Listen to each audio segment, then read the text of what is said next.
ठाकुर जी ने कालिया नाग का मर्दन किया, इसलिए उनका नाम श्री कालिया मर्दन हो गया।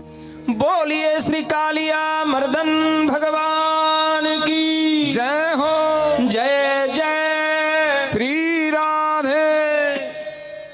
ये हमारे इष्ट देव हैं, इन्हीं की कृपा से आज श्रीधाम वृंदावन में एक छोटी सी कुटिया है आपकी।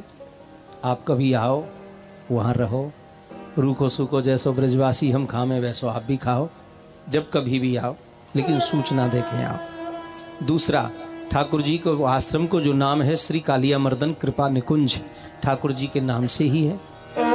तीसरा, ठाकुर जी के नाम से एक ट्रस्ट बनाया हुआ है, जिस ट्रस्ट के माध्यम से परमार्थ की सेवा, धार्मिक सेवाएं चलती हैं और यहाँ से बहुत सारे भक्त लोग जुड़े हुए हैं। सबके पास में सूचना भी आती है, मैसेज भी आते हैं। बराबर सेवाएं ट्रस्ट के माध्यम से चलती हैं।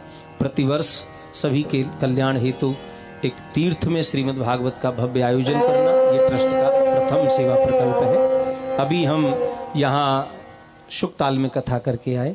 अब की बार, इससे पहले अपना नैमिषारण्य में हुआ, उससे पहले चित्रकूट हुआ, उससे पहले हरिद्वार हुआ। अब की बार 2023 में काशी, भूत भावन भोलेनाथ, मोक्ष प्रदान करने वाली काशी नगरी में, भोले बाबा की नगरी में, वहाँ पर स्थान भी हमको वो मिला है, स्वामी श्री कृपात्री जी महाराज का तपोस्थली, धर्म संघ, दुर्गा कुंड, मणि मंदिर।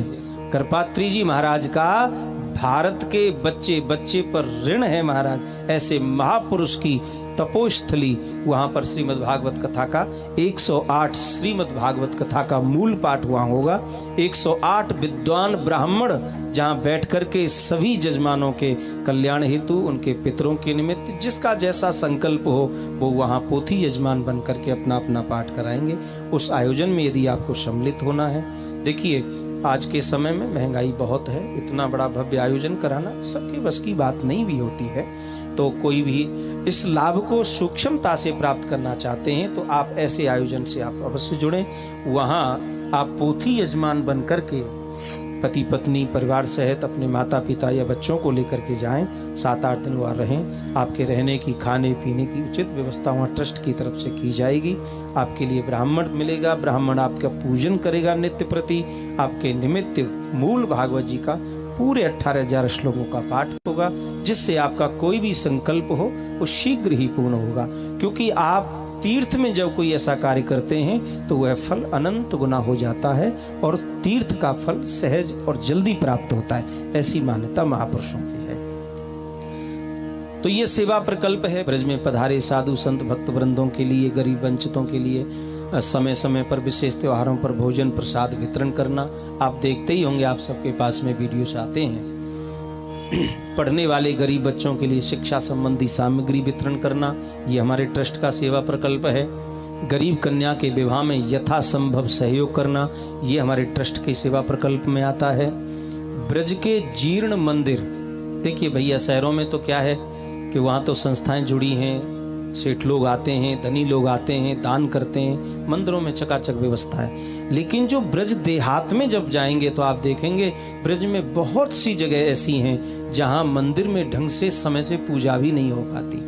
ठाकुर जी को पोशाक नहीं है, पता नहीं 2 साल हो गए, 4 साल हो गए, चुआओं ने पोशाक काट दिए हैं, पूजा के पात्र भी पूरे नहीं हैं तो टूटे फूटे हैं। तो हमारा ट्रस्ट ऐसे मंदिरों को चिन्हित करता है, वहाँ जिस चीज़ की जरूरत होती है उसका सौंदर्यीकरण करते हैं और वहाँ पूजन की सामग्री, ठाकुर जी के पोशाक, जो सेवा वहाँ होती है वो संपन्न की जाती है। ये भी ट्रस्ट का सेवा प्रकल्प है। जरूरतमंद गौशाला, गौशाला तो हमारे यहाँ बहुत हैं और होनी भी चाहिए। गौशालाओं से गायों की सेवा हो रही है, गाय बच रही हैं, फिर भी गौशालाओं के जो संस्थापक हैं उन सबसे भी मैं निवेदन करूं व्यासपीठ से, सेवा करिए, खूब अच्छे से अच्छी सेवा करिए। और ज़्यादातर जो गौशालाएं चला रहे हैं वो प्राय संत हैं, कथा प्रवक्ता हैं, उनके माध्यम से गौ सेवा हो रही है। गौ सेवा आप स्वयं कर रहे हैं, गौशाला में कर रहे हैं, लेकिन उससे ज़्यादा आप जोर दें, व्यासपीठ पर बैठकर समाज के लोगों को ये प्रेरित करें कि सभी अपने अपने जीवन में एक एक गाय की सेवा और सुरक्षा का संकल्प लें। तो मैं समझता हूँ गौशालाओं पर भी ज़्यादा जोर नहीं पड़ेगा और सभी जहाँ तहाँ हैं वहाँ गौ सेवा कर सकते हैं। बहुत जरूरी है ये। इस भांति भी गौ रक्षा की जाती है। तो हमारे ट्रस्ट के माध्यम से जरूरतमंद गौशाला में, बहुत सी गौशाला ऐसी हैं जहां खूब चकाचक माल आ रहा है और बढ़िया सेवा चल रही है, लेकिन बहुत सी गौशाला ऐसी भी हैं जहां कभी कभी चारे का भी अभाव हो जाता है।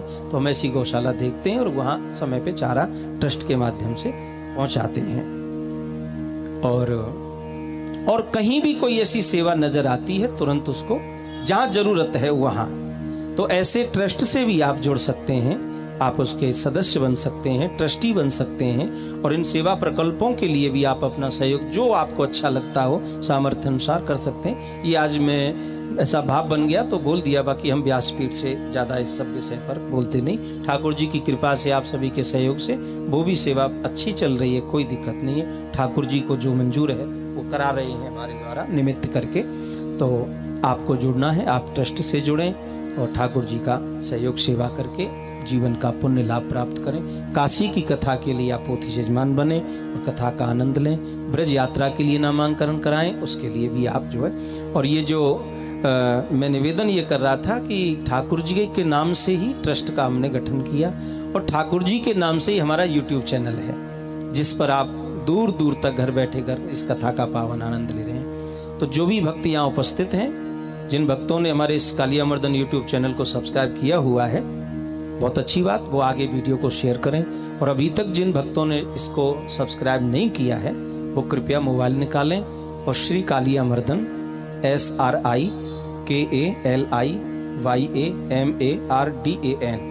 ये इसकी मीनिंग स्पेलिंग है, इससे पर सर्च कर सकते हैं। फिर भी कहूँ दिक्कत आ रही हो तो सीधो मेरो नाम ले दीजिए, अपने आप निकले आवेगो, सतीश चंद्र पारासर। तो आ चैनल को सब्सक्राइब कर दो और सब्सक्राइब करके नेक बाय घंटी वाले बटन जरूर दबाए दीजिए, ताकि जाते आगामी कथा सेवा ट्रस्ट के कोई भी सेवा प्रकल्प आप तक सबसे पहले पहुंचेंगे, आपको जानकारी मिलती रहेगी। और अपने प्रेमीजन सगे संबंधी को भी प्रेरित करो, वह कुछ सब्सक्राइब कर लें और आगे शेयर करें। आइए अभी हम कथा का आनंद लेंगे। तो ठाकुर जी को नाम कालिया मर्दन यहाँ पड़े हो जब ठाकुर जी ने कालिया नाग को मर्दन किया। तो बोलिए श्री कालिया मर्दन भगवान की जय हो।